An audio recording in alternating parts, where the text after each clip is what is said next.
Reichman University.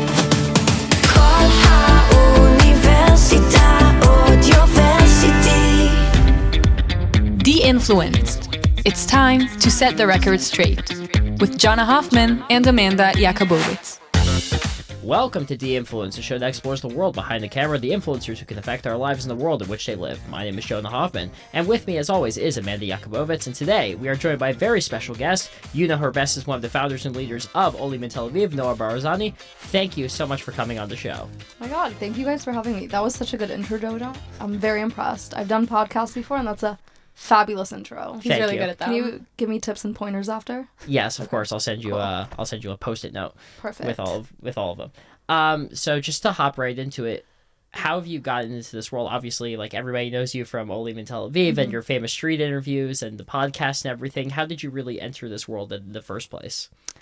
To be honest, I don't come from any social media background, anything like that. I studied finance in college. I worked in finance for 4 years, and in the middle of working, I just had all this content built up on my phone, and I started this Instagram account for the community because I thought a lot of Olim have shared inside jokes, shared stories, shared humor, and I just don't think anyone was properly documenting it. So I just shared content that I had of me and my friends doing stupid stuff in Tel Aviv, and it went viral. And then I realized it was much more than that. Like, people started asking me, are you doing events? Can I come to hang out with you and your friends? Because people really here are looking for a community, and I know how hard it is to move to Israel and not have that. So it was just kind of I didn't intend for any of this to happen. Like, I didn't start it with this intention, but it just kind of happened. So going into, like, what was your personal Ola experience like? Like, when did you move here? Yeah. How did you make these friends? So I had an interesting story. I studied abroad at Tel Aviv University when I was in college, and I absolutely fell in love with Israel.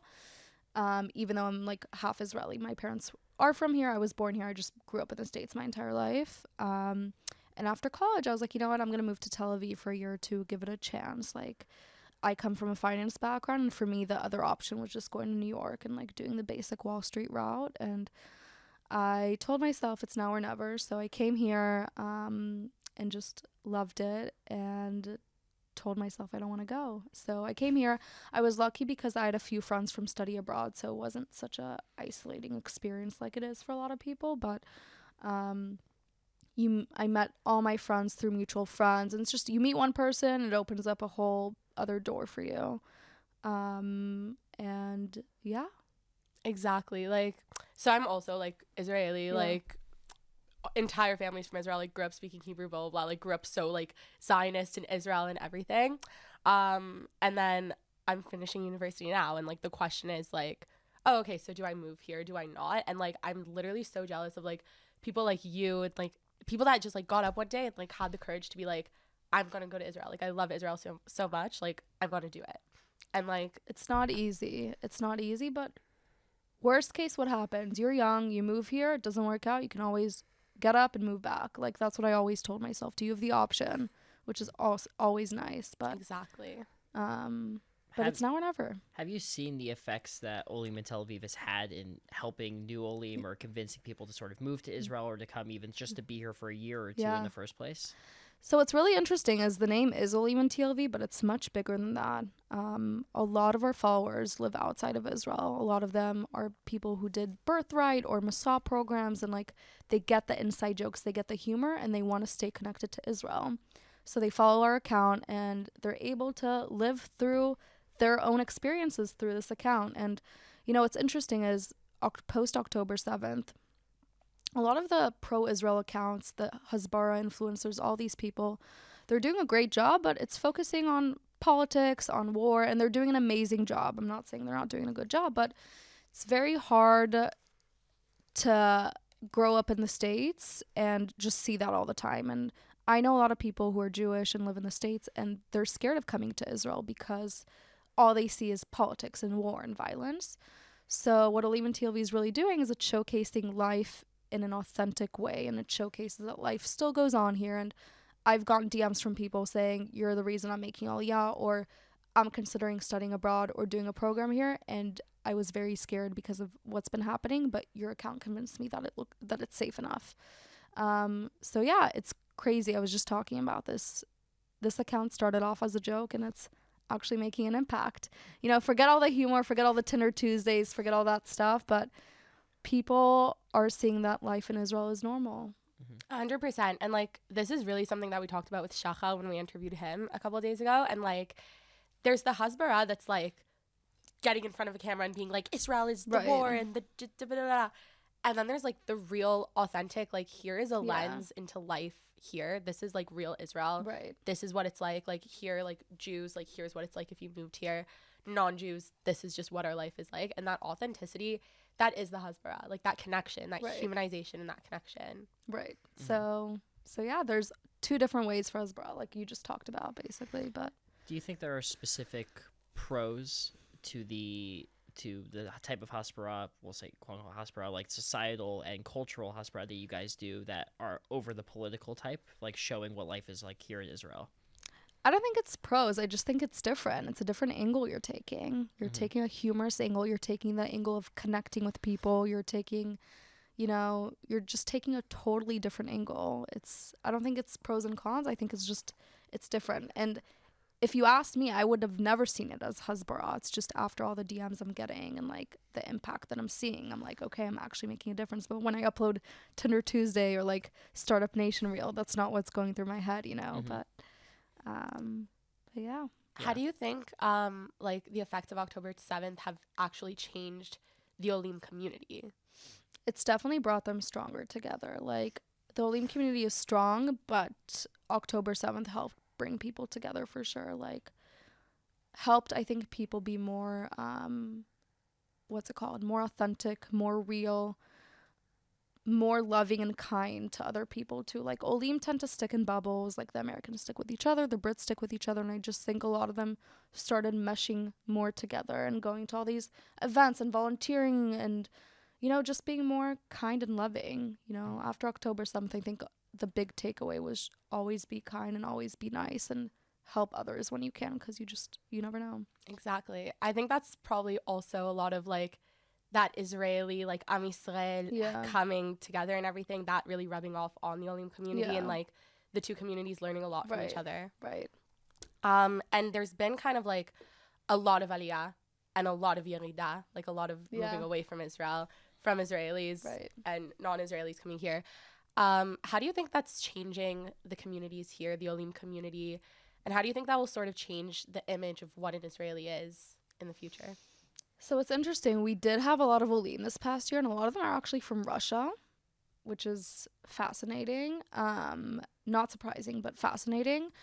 I don't think it's gonna change necessarily, but I do think like Israel's gonna have to become more adjusted for the Olim, like have more stuff in English. Every menu at every restaurant should have an English side to it. All websites should be able to be accessible in English or Russian or whatever it is. That's the main change I see. But in general, if you ask me what change would you like to see, more Olim and Israelis doing stuff together. I think there's a big disconnect between Olim and Israelis, and Olim come here and they want to be integrated and they want to get involved, and sometimes it's just hard to do that. 100%, especially when you're an Olev from somewhere which doesn't exactly have the largest Israeli community. Right. Because some cities in the U.S. have massive Israeli communities or people who lived in Israel who went there. So do you think in this post-October 7th world, especially in this massive spike of Aliyah, we're going to see a lot more meshing specifically in certain areas? It depends on the people. It all depends on the people. That's part of what Olim and TLV does. We try to bring Israelis and Olim together through our events and everything we do, and like even our content. We try to combine Israelis and Olim, but I think it depends on the people. It depends on the initiative. It depends on the willingness. A lot of Israelis don't like. It's not that they don't like Olim, but they have a stigma of Olim, or they don't want to talk English. Like, it's going to have to come from the people themselves and the initiatives that organizations and groups and clubs take upon themselves to actually mesh these two groups. And what's your favorite kind of initiative? Like, you have the content, you have the Tinder Tuesdays, the everything, the parties. Like, what is the thing that you just find is the most effective with doing that integration that you were talking about?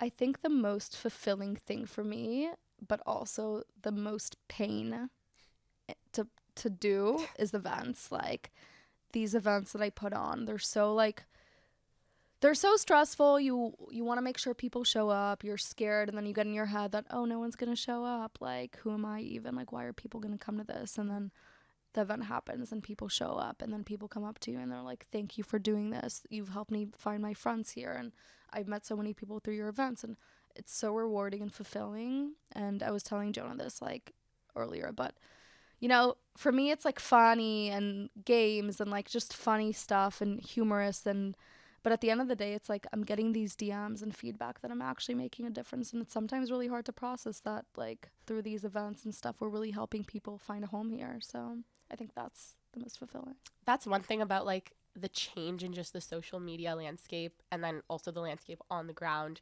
with the pro-Israel community, is like all of a sudden like there's this boost of engagement with any content related to Israel, and you look back and you're like, oh, like I've gotten to this point, and like for you like stumbled into it. Yeah. Do you think the account helps portray the Israeli and also Oleg community a positive light to those outside of Israel, especially those who, may not be thinking about making Aliyah or plan to spend their whole lives in the United States or in Europe or wherever? So Tinder Tuesday doesn't, but I actually have gotten a few DMs from non-Jews who live abroad, and they're like, your account has really made me fall in love with Israel and made me laugh at everything that's happening and made me think it's the right place for me. So to answer your question, based on those DMs, yes. Listen, some of our content is controversial, is funny, is showcasing Israelis or Olim in like a roastable way. So I can't say that everything, but at the end of the day, I think net we're making a positive effect. I think the Hot Take Thursdays especially are one of my personal favorites. Yeah, we love those. Those are both like recently there's the yellow mustard on latkes one. I was like, oh, I agree with that one. That's a good one. Ew. Big personal fan of that one. For sure. And so we're talking about integration with the Olim community and the Israeli community. And so do you find that there is a big disconnect in general between the mindsets of like Israeli Jews and non-Israeli Jews? Yeah. Definitely. Yeah, definitely. So like those culture shocks, like what are kind of like the main culture shocks that bring that Olim kind of experience when they first get here? I think the culture shocks, obviously bureaucracy and dealing with that. That's a big culture shock. Are you talking about culture shocks in general or culture shocks with like between the Olim community and the Israeli community? Like what are kind of those like main roadblocks? Language barrier for sure is a big one. And I think mentality, like Israelis are just more like, you always hear it, but chutzpah, like just like cutthroat, and Olim tend to be a little more on the shy, reserved side, and Olim really have to learn that they have to stand up for what they want and what they need here, otherwise they're never gonna get it. Right. Because I feel like sometimes like also just even before like someone makes Aliyah, they have that image of like, wow, Israel, Tel Aviv, like they come on birthright and they're like, wow, like the water is so pretty, like I'm gonna move here. And then there's the people that actually move here, and there's definitely like those roadblocks that you mentioned. And like, do you find that at first kind of a lot of Olim in the community are living in a bit of a fantasy land before it kind of hits them like, oh, this is a different type of life than in America? I think so, and I think that's a joke that people make about Olim here, right? A lot of people say people who make Aliyah escape their reality in the States or wherever it is, and you know what? It's fine. Like, people who move to Israel also escape. Israelis who move to America also escape their reality. Like, all the people working in LA or New York, like, they're trying to escape their reality from Israel. I don't think it's a bad thing. Like, but I do think it's a shock, and I do think it's a slap in the face, and I do think it takes time to get adjusted. And I do think a lot of Olim live here in La La Land, but that's their life. Live in La La Land if you want. Like, if you can. I actually love that perspective. Because, like, I was literally talking to someone yesterday, and it's like, I've been here for, like, 2 weeks, and every conversation I have is like, okay, so are you going to make Aliyah? Like, do you want to? Like, and I'm like, I don't. It's a problem. So it's like, there's, like, the pragmatic, practical, safe little life, and then there's, like, the following your heart, following your dreams. And it's like, what's the smarter, like, better thing to do in life? It's just, like, a philosophical question. Do you also think that sometimes there's a culture shock in the reverse direction from Israel, like a culture shock of Israelis about Olim? Yeah, but I think they're used to us at this point.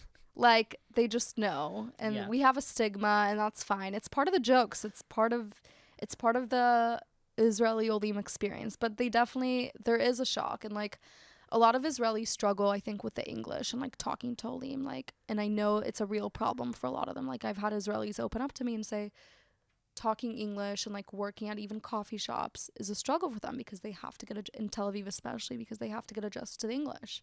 So I mean, we have the same struggles with Hebrew, yeah, so yeah, for sure. I'm glad it goes in both directions. It's a universal sure. experience. Oh yeah. And then what's it like to like go back to America now? Like, you visit America, are you like, yay, it's nice to be back, like it's nice to be in this reality, or are you like, oh, I just want to go back? It's both. Like, I'm 1 out of 5 kids, and my whole family lives in the States, so it's always so nice to go there and be with them. And like, it is really hard, and it's not easy being here alone. And like, I know a lot of people don't talk about this, but it is really hard to be alone. Like, I always talk about it on all my podcasts and everything I do. It's hard to be here alone without my family. I very much struggle with it. I get a lot of FOMO. So every time I do go back, it's really nice to be with my family, but it also reinforces the decision that I made the right choice. Like, I can't imagine living in Dallas or like New York at this stage in life. So yeah. Are there any tips you would give to Olim who recently made Aliyah or consider making Aliyah, who maybe have lived here already or about to start living here or going to be living here by themselves, who maybe have some cousins or something like that, but are really just on their own completely? Come to our events. Come to Olim and TLV events. Meet people. And I think just put yourself out there and never be scared. Like, it's something I really had to learn and work on. Like, I used to be a very shy person who was scared to confront, scared to speak out, and just like, really, for everything in life, just say, excuse me for language, you can Yeah, no, it's fine. You can go ahead. Fuck it. And just, if you want to meet someone, whether it's in a relationship way or as a friend way, go up to them, start a conversation. Don't be embarrassed. Don't be scared to be who you are, and make friends. But just don't be scared. I think that's the main thing. Don't be scared. I love that. I like I'm obsessed with the courage and like the chutzpah that you have have to. and like all these Olim have. Like, they just get up in the morning in America or something, and they're like, I'm gonna make Aliyah, and then they do it and they come along. Like, it's like it's really just like amazing. Okay, your podcast. I was like, I had a question. Your podcast. Yes. So I was on the Alel flight to Israel, and then me and Jonah are like, we're making this podcast, blah blah blah. Like, I did a week of like Hasbara fellowships trip in Yerushalayim, and then we're like, okay, we have a week to like get as many interviews as we can. So then I see on the Elal thing that Olim and TLV podcast is there. So I'm like, okay, this is on theme. And then I listened to your episode with Ori, Matan, Oh my God, and that was my Yahiel. favorite episode. I literally am sitting there on the plane, like, taking notes. I'm like, this is so, Jonah, like, this is what we need. So yeah, it was really funny. That was literally my favorite inspiration. episode. It was so good. Bro, Ori can Ori's say a anything. character. He's like, Yeah. oh my God, I love Ori. Ori feels not real sometimes. He's not real. when you He's see his literally a videos. cartoon character. He's literally a concept. He's a cartoon not- character. Yeah. He's AI, you know. He's so funny. Is there a specific realm in which you want Olim and Tel Aviv to expand to in the future? Olim University. Actually, we're starting Olim University branch, which means like all these Olim or not Olim, like foreigners who moved to Israel and are studying, and we're gonna do college life here. Is that what you're referring to? Is that kind of the question? Kind of, but also, like, is there any other ideas that you've had that you kind of want to see happen, or some specific type of content that you want to try and expand into? With Olim and TLV, I have a long list. I have a long list of things I want to achieve. I want to also Olim in Jerusalem. I want to kick that off. There's a lot to be done. 100%. But yeah. It's really just like Tel Aviv and Jerusalem that are like those main like Olim Yeah. communities, right? I always get these I can't random think of DMs. another Can you one. start Olim in Ramadan, Olim in Haifa? I'm like, we're not there yet. I don't know if we'll ever be, but For like the 10 Olim who live in yeah, Haifa? yeah. Can you do Olim in the suburbs of Tel Aviv? Is that like Ramat Aviv? Basically, yeah. Is that Petach At one Tikva? point, I'll get there. Huh? If we keep having more Aliyah, For sure, it'll sure. get there. One day, We're one gonna day. colonize the colonizers. One day.